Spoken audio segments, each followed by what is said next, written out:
साथियों, हम सभी अपने जीवन में धन कमाना चाहते हैं क्योंकि ये धन ही है जिसके द्वारा हमारे जीवन में सुख सुविधाओं की प्राप्ति होती है। हमारे जीवन में यदि धन होता है तो सुख सुविधाओं का अभाव नहीं होता है।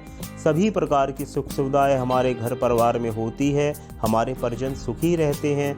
जबकि धन का अभाव होता है तो सुख सुविधाओं का भी अभाव हो जाता है। तो हम कैसे ये जानें कि हमारे जीवन में धन है या नहीं है, या हमें धन मिलेगा अथवा नहीं मिलेगा।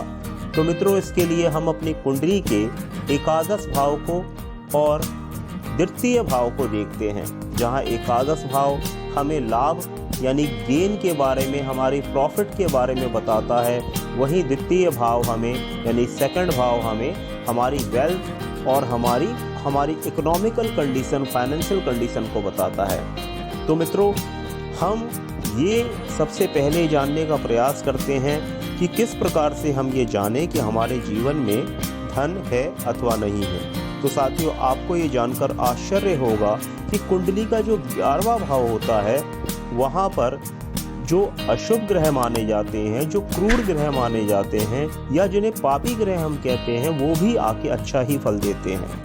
अर्थात यदि 11वें भाव में शनि हो, मंगल हो या राहु हो तो वो भी आपको अच्छा ही फल प्रदान करेंगे। है ना अच्छी बात। वैसे हम लोग सब डरते हैं कि भाई राहु आ गए या शनि आ गए तो हमें लाभ प्राप्त होगा या नहीं होगा। तो आप ये जान लें कि 11वें भाव में शनि अत्यंत लाभकारी होते हैं, राहु अत्यंत लाभकारी होते हैं। तो मित्रों, आज हम ये अपने इस वीडियो में जानेंगे कि कुंडली का 11वां भाव क्या कहता है। 11वां भाव धन अर्जित करने में सहायक होता है। 11वें भाव का कारक ग्रह बृहस्पति देव होते हैं, इसलिए बृहस्पति व अन्य ग्रहों को हम देखकर बता सकते हैं कि आपके पास कितना धन आएगा या नहीं आएगा। 11वें भाव में सूर्य हो या शुक्र हो तो आपके जीवन में अच्छा धन आता है। यहाँ तक कि राहु भी आपको अच्छा धनवान बना देते हैं। पंचम भाव में चंद्रमा हो तो उनकी सप्तम दृष्टि 11वें भाव में पड़ती है, तो ये भी एक धनदायक स्थिति है और आपके जीवन में धन आता है। जब 11वें भाव में शनि व शुक्र एक साथ बैठे हों तो भी ये एक अच्छी धनदायक स्थिति होती है। नवम व पंचम भाव में अकेले बैठे राहु या अकेले बैठे बृहस्पति भी आपको धनपति बना सकते हैं। पंचम भाव में शुक्र, शनि, राहु, बृहस्पति, कोई भी इनमें से एक ग्रह बैठा हो तो आपको धनवान बनना ही है, क्योंकि पंचम भाव से सप्तम भाव एकादश भाव होता है और ये जो हैं मुख्य ऐसे ग्रह हैं जो आपको जीवन में अच्छा खासा धन दे सकते हैं। साथ ही साथ पंचम भाव में यदि शुक्ल पक्ष का चंद्रमा बैठे हों तो भी आपको जीवन में अच्छी धन की प्राप्ति होगी। यदि नवम दशम भाव के स्वामी 11वें भाव में हो तो आपको धनपति बनना ही बनना है। और 11वें भाव के स्वामी यदि द्वितीय भाव में हो तो ये भी एक अच्छी धनदायक स्थिति हो सकती है। 11वें भाव में अकेले बैठे सूर्य कई पापों को धो देते हैं। 11वें भाव में बृहस्पति हो तो वाहन व संपत्ति प्राप्त होने की संभावना होती है। 11वें भाव में शनि अपार धनदायक होते हैं। साथ ही साथ सूर्य यदि पंचम भाव में हो और 11वें भाव में शनि हो तो आपको राजनेता बना के भी आपको धन प्रदान कर देते हैं। 11वें भाव में राहु बैठकर आपको ऐसे क्षेत्रों से भी धन देते हैं जो सामान्यतः हर आदमी नहीं कमा सकता, जैसे शेयर से, सट्टे से। यानी वहां पर राहु की स्थिति, 11वें भाव में राहु की स्थिति आपको निडर बना देती है। आप कैसे भी तरीके से येन केन प्रकीर्ण आप कैसे भी करके आप धन कमाना चाहते हैं और धन आप कमा लेते हैं। साथियों, मेष लगन में यदि चंद्र व मंगल 11वें भाव में हो तो अच्छी धन प्राप्ति के योग बनते हैं। मिथुन लगन में बुध व शुक्र 11वें भाव में हो तो भी आपको धन मिलता है।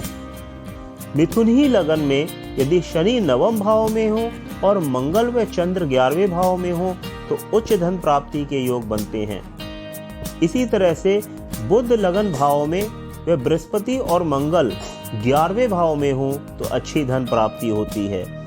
सिंह लगन वालों के लिए सूर्य और बुध 11वें भाव में आदित्य योग बनाकर प्रचुर धन संपदा दिलाते हैं।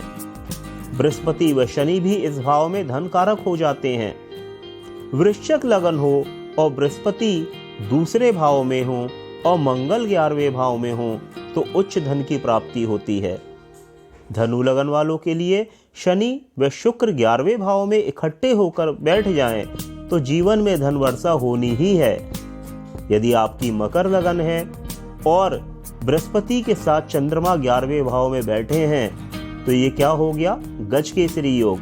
तो 11वें भाव में और मकर लगन में आपके गजकेसरी योग बन रहा हो तो धन प्राप्ति की आप अच्छी कामना कर सकते हैं, आपको धन मिलना ही है।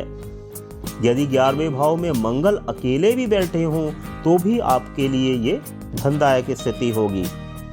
लगन में शनि हो और सूर्य व चंद्र 11वें भाव में हो तो भी धन प्राप्ति के योग बनते हैं। कुंभ लगन हो और बृहस्पति दूसरे भाव में हो और शुक्र 11वें भाव में हो तो धन की कभी जीवन में कमी नहीं होती है। मीन लगन में अकेला मंगल 11वें भाव में बैठकर धन की वर्षा कर देता है। तो साथियों, ये तो थी वीडियो एकादश भाव के ऊपर कि किस प्रकार एकादश भाव में बैठकर कौन सा ग्रह आपको किस प्रकार धन देता है। यदि इसी प्रकार अन्य भावों के बारे में आप जानना चाहते हैं, कुंडली के बारे में यदि कोई शंका हो तो उसको आप पूछना चाहते हैं तो आप हमें कमेंट बॉक्स में कमेंट कीजिए। यदि ये वीडियो अच्छा लगा हो तो इसको लाइक कीजिए, अपने मित्रों में शेयर कीजिए और हमारे चैनल को सब्सक्राइब कीजिए।